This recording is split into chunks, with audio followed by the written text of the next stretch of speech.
The Sire Profile on StallionEsearch.com. One Dashing Eagle. As a recap of Chapter 2, we saw the 2-year-old campaign of the Sire One Dashing Eagle as he rocketed up the 2-year-old rankings with wins in the Grade 1 Ed Burke Million at Los Al. And then on to Ruidoso to be catapulted into stardom with the win in the Grade 1 All-American Futurity. And then back to the left coast with another Grade 1 win in the Golden State Million. With its successful 2-year-old campaign that yielded over $2 million in earnings, there was big questions looming for year-ending honors. Now we're in Oklahoma City for the champions announcements, and he looks to be a lock. And he was going to be champion 2-year-old colt. I mean, in our minds, there was no doubt. The question is, was he going to be the first horse in 26 years to be the 2-year-old world champion? That was the question.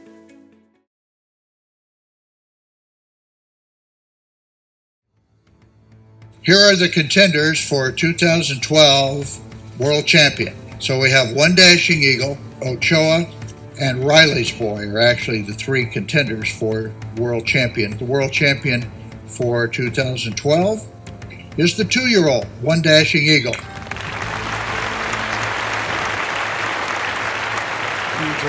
Huge wins.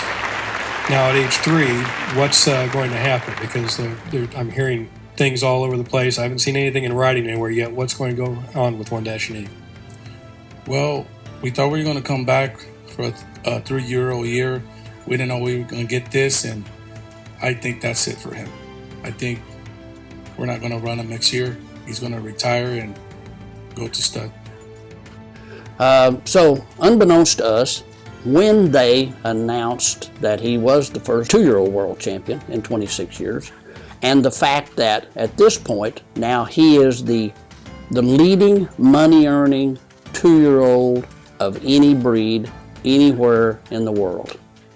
No stallion, quarter horse, no 2-year-old, quarter horse, thoroughbred, any horse has made more money as a 2-year-old than this horse.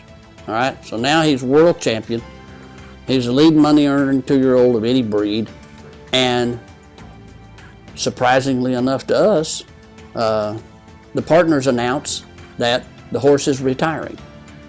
At that particular point, we made our best pitch, the best pitch that we could possibly come to, and if it worked, fine.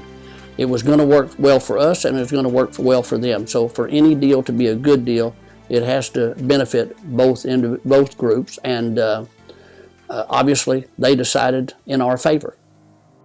You know, it's like winning the lottery when you come up with a horse like this. Over a period of time, if they're successful, horses can throw off tens of millions of dollars in revenue.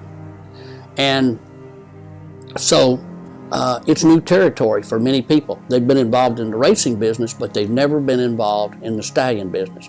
So all the language is different, all the terms are different. They're having to deal with owners, mare owners. They're having to deal with lots of individualized requests, and we were able to make the partners understand that we could manage that horse on a daily basis and feel good about it.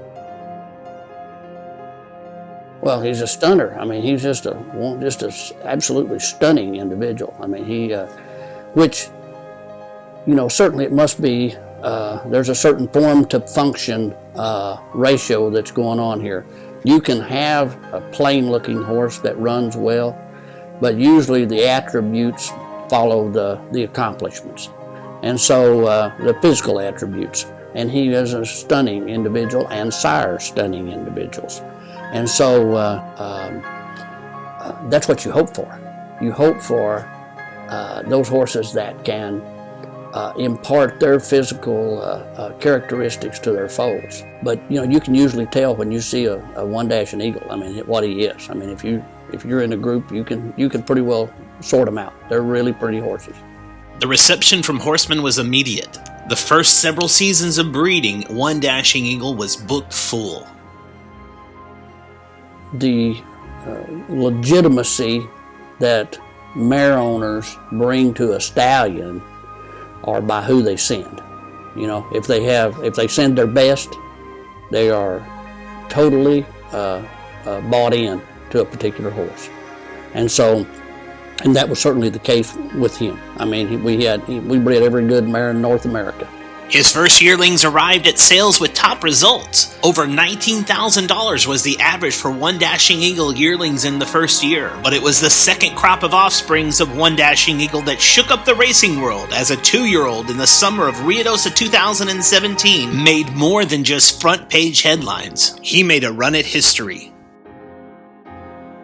Log on to StallionEsearch.com for the fourth and final episode of the One Dashing Eagle profile.